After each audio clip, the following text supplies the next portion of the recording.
Samedi 30 mai 2026, dans un musée en France, un homme a volé une banane à 6 millions de dollars. Ouais, m'en voulez pas, j'ai pas de banane, voilà, j'ai pas pris le temps de d'acheter une banane pour ce tournage. On est sur la chaîne secondaire, il y a pas beaucoup d'investissement. Abonnez-vous, likez la vidéo, partagez si vous voulez plus d'investissement pour ce genre de vidéo et que j'achète une banane pour les tournages. Vas-y, c'est un fruit, c'est jaune, vous allez pas m'en vouloir pour ça, j'espère. Bref, on parle d'art sur l'actualité. D'ailleurs, justement, si vous voulez qu'on parle de sujets en particulier, vous pouvez les mettre en commentaire de cette vidéo. Il s'agit donc de l'œuvre de la banane scotchée au mur qui a été vendue à plus de 6 millions de dollars. On y reviendra juste après, vous inquiétez pas. Une œuvre de l'artiste italien Maurizio Cattelan qui a fait des trucs un petit peu loufoques comme ça, comme un chiotte en or. Je sais pas si c'est en or massif ou alors ce genre de truc que vous avez peut-être vu voir sur les réseaux sociaux. Et là, dernièrement, je suis tombé sur un article, alors faites pas gaffe aux publicités, dans lequel il est dit que l'œuvre de Maurizio Cattelan, proclamée œuvre d'art vendue à 6,2 millions de dollars à New York, une œuvre donc qui consiste tout simplement à scotcher une banane sur un mur avec un scotch gris, voilà, super. Et donc cette œuvre exposée dans le musée Pompidou de Metz, donc en France, a été volée par un individu.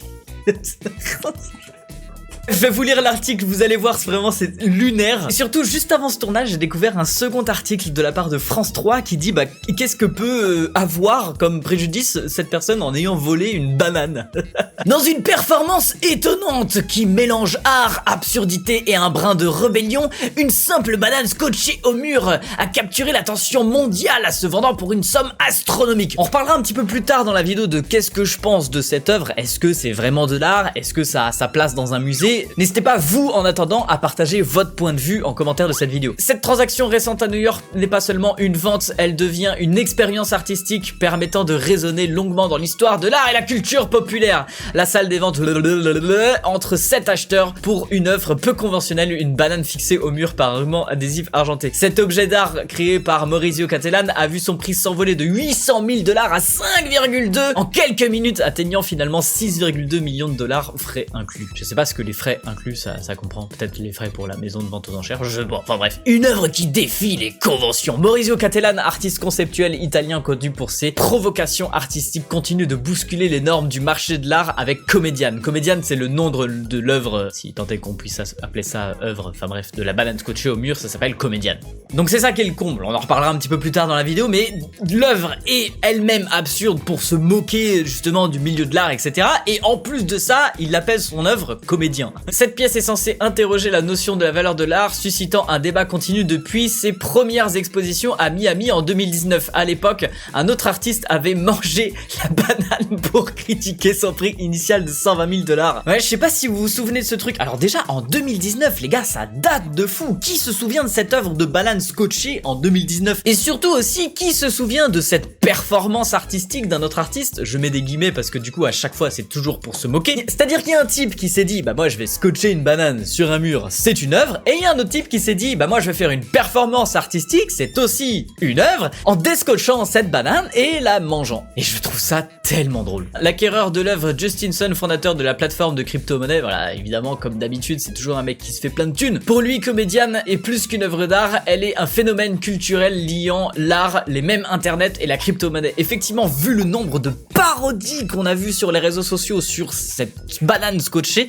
ça devient effectivement un mème internet. Son projet de manger la banane comme expérience artistique vise à rendre hommage à son impact culturel et artistique. Oui, effectivement, je crois que le mec qui l'avait acheté, il a lui aussi, après l'avoir justement acheté, déscotché la banane et l'a mangé devant tout le monde. C'était trop drôle. Donc voilà pour ce premier article qui résumait juste l'œuvre de Comedian de la banane scotchée, mais on n'a pas trop de détails sur comment elle a été volée et où. Alors j'ai fait mes petites recherches et pour vous, j'ai trouvé un autre article de International News. La banane scotchée sur le mur présentée comme une œuvre d'art valant 6,5 millions de dollars. Alors déjà, vous êtes pas tout à fait tous d'accord. Là, il y en a un qui dit 6,2 millions de dollars et lui, il dit 6,5 millions de dollars. C'est quand même 300 000 euros de différence. Ça fait le prix d'une maison. Il va falloir se mettre d'accord. Le musée Centre Pompidou de Metz a porté plainte contre X. Alors déjà, est-ce que vous étiez au courant qu'il y a deux musées Pompidou? Il y a le Centre Pompidou à Paris, mais il y en a aussi un à Metz. Et ouais, on en apprend des choses sur la chaîne de Bruno Graffer, hein. Le musée a porté plainte contre X et atteinte au respect dû aux œuvres d'art. Mais le voleur est reparti avec une simple banane semblable à celle vendue sur le marché, puisque la valeur de l'œuvre ne résiste pas dans le fruit lui-même, qui est périssable et remplacé par le musée tous les 3 jours. Elle repose entièrement sur son certificat d'authenticité et sur le respect strict d'un protocole d'installation. Alors ça me fait rire, un protocole d'installation. En fait, c'est-à-dire que ça, oui, un certificat d'authenticité, ça existe beaucoup dans le milieu de l'art. Moi-même, j'en fournis justement, c'est-à-dire que quand tu fais un tableau et que le tableau est signé, en général, il y a un certificat d'authenticité pour prouver justement l'authenticité d'une œuvre et la provenance avec les matériaux, les outils, les techniques, les dimensions, l'année de réalisation, le lieu, etc., etc. C'est entre guillemets le genre de choses qu'on fait assez souvent parce que en tant qu'artiste pas connu, il n'y a pas un expert de l'art qui va regarder ton tableau en disant genre ah oui, c'est bien la signature de Bruno, je reconnais, c'est un tableau officiel. Donc on fait un certificat d'authenticité pour officialiser l'œuvre soi-même. Et quand une œuvre est vendue ou revendue à une autre personne, elle est vendue en tant qu'œuvre, mais aussi avec son certificat d'authenticité pour justifier de l'authentifier de l'œuvre. Sauf que là, pour la banane scotchée, c'est un cas un peu spécial. C'est une œuvre qui n'est pas vraiment œuvre, c'est plus une sorte de performance, installation, etc. Parce que bah effectivement, la banane est périssable et doit être remplacée par le musée ou le lieu d'exposition ou la personne qui achète l'œuvre. Et ça veut dire que sur le certificat d'authenticité, bah autant il y a la signature de l'artiste, etc. Mais il y a aussi tout un protocole, et c'est ce qu'on va voir justement, de comment doit être installée l'œuvre. Le fruit doit être incliné à un angle précis de 37 degrés, placé à 1,72 m du sol, conformément aux instructions de son créateur, du coup Maurizio Cattelan. Je trouve ça vraiment lunaire dans le sens où il y a vraiment quelqu'un qui s'est dit genre, alors si tu la mets à 1,73 m du sol, ce n'est pas une œuvre officielle. Et enfin, comme je vous ai dit au début de la vidéo, le petit article de France 3, banane volée au musée Pompidou de Metz. Que risque vraiment l'auteur? Et là on va voir justement qu'est-ce que risque l'auteur finalement pour avoir juste volé une banane. L'œuvre intitulée Comédienne, une banane scotchée au mur, a disparu au centre de Pompidou le samedi 30 mars, blablabla, blablabla, il a porté plainte contre X, hein, mais que risque vraiment l'auteur du vol?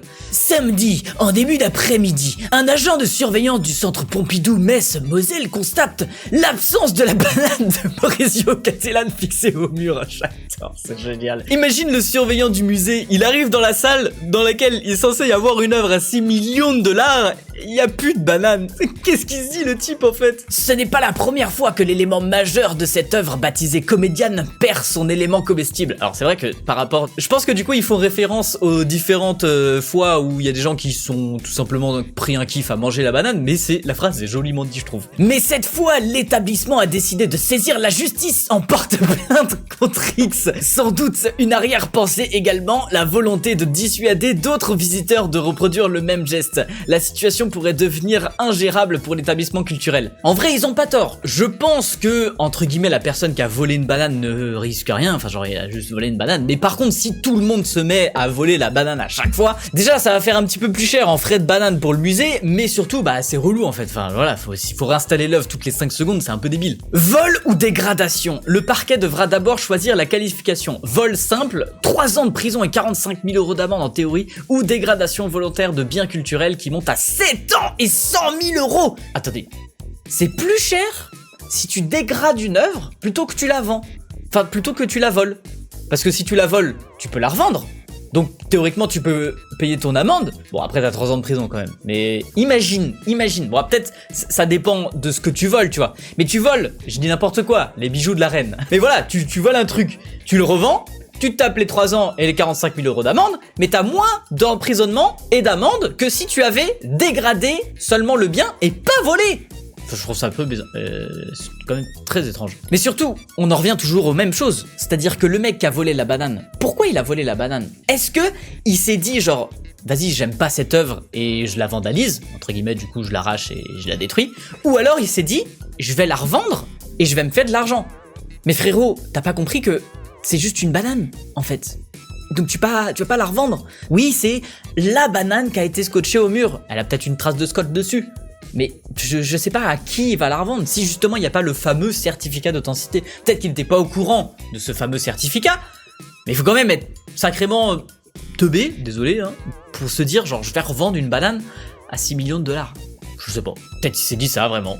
pourquoi pas. Le vol suppose la soustraction d'une chose ayant une valeur, mais laquelle ici? Le musée reconnaît lui-même dans son communiqué, la valeur de The Comedian réside dans son certificat d'authenticité et dans le protocole de présentation, pas dans la banane. Le fruit est remplacé tous les 3 jours. Il est par nature jetable et interchangeable. J'espère qu'il la mange quand même, parce que qu'il la jette pas tout simplement quoi.